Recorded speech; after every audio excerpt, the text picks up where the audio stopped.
Hi guys, welcome back to Friendsify. ഞാൻ ഫിത. ഇന്നത്തെ വ്ളോഗിൽ ചെറിയൊരു പെൻസിൽ ഡ്രോയിങ് ട്യൂട്ടോറിയലാണ് കേട്ടോ. സിമ്പിളായിട്ടുള്ള പിക്ചറാണ്, ആർക്ക് വേണമെങ്കിലും ട്രൈ ചെയ്ത് നോക്കാം. നമ്മൾ ആദ്യം ആ ഒരു പിക്ചർ റഫായിട്ട് ജസ്റ്റ് ഒന്ന് വരച്ചതിന് ശേഷം അതിൻ്റെ മേലെ 8B പെൻസിൽ വെച്ചിട്ട് ഷാഡോസൊക്കെ ഒന്ന് ഡാർക്ക് ചെയ്ത് കൊടുക്കുന്നുണ്ട്. ഞാൻ ഈ ചെയ്യാൻ പോകുന്നതെന്ന് പറഞ്ഞാൽ അധികം ഷെയ്ഡിങ് ഇല്ലാതെ ഈ ഡാർക്കാക്കി കൊടുക്കുന്നതിനെ സ്റ്റമ്പ് വെച്ചിട്ട് സ്മഡ്ജ് ചെയ്യുന്ന ഒരു മെത്തേഡാണ് കേട്ടോ. ഇതിൽ നമുക്ക് ഒരുപാടൊന്നും ഷെയ്ഡ് ചെയ്യാൻ വേണ്ടിയിട്ട് വരുന്നില്ല. നമുക്ക് ജസ്റ്റ് സ്മഡ്ജ് ചെയ്ത് കഴിഞ്ഞാൽ തന്നെ ആ ഒരു ബ്ലെൻഡായ ഫീല് കിട്ടും. അപ്പം കൂടുതൽ ആൾക്കാർക്കും പെൻസിൽ ഡ്രോയിങ് ഒക്കെ ചെയ്യുന്ന സമയത്ത് ബുദ്ധിമുട്ടുണ്ടാവുക ഷെയ്ഡിങ് ആയിരിക്കില്ല. അപ്പോൾ ഈ ഒരു രീതി ഒന്ന് ട്രൈ ചെയ്ത് നോക്കുക.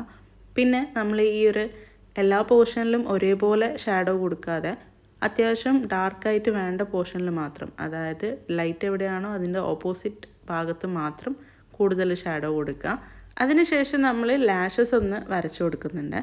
ലാഷസ് വരയ്ക്കുന്ന സമയത്ത് നമ്മൾ അറ്റം എപ്പോഴും പോയിൻറ്റഡ് ആക്കിയിട്ട് കീപ്പ് ചെയ്യുക. ഉള്ളിലേക്ക് വരുന്ന ആ സ്റ്റാർട്ടിങ് പോയിൻ്റ് മാത്രം കുറച്ചൊന്ന് ഡാർക്കാക്കിയിട്ട് തിക്കാക്കിയിട്ട് വെക്കുക. അപ്പോൾ നമ്മൾ രണ്ട് സൈഡിലും ലാഷസ് വരച്ചു. ഇനി നമുക്ക് ഐബ്രോവും കൂടെയാണ് ചെയ്യാൻ വേണ്ടിയിട്ടുള്ളത്. ഐബ്രോവും കൂടെ കഴിഞ്ഞാൽ ഈ ഒരു പിക്ചർ ഓൾമോസ്റ്റ് കംപ്ലീറ്റ് ആവും. അപ്പോൾ ഐബ്രോ നമ്മൾ കുറച്ചൊന്ന് തിക്കായിട്ട് ഫില്ല് ചെയ്ത് വരച്ചു കൊടുത്തിട്ടുണ്ട്.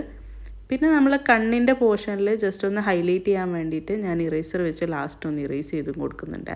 അപ്പോൾ ഇതാണ് നമ്മളുടെ ഫൈനൽ റിസൾട്ട്. ഞാനിത് പിൻട്രസ്റ്റ് ഇൻസ്പയർഡ് ആയിട്ടാണ് കേട്ടോ വരച്ചിട്ടുള്ളത്. നിങ്ങൾക്ക് ഇഷ്ടപ്പെട്ടോ?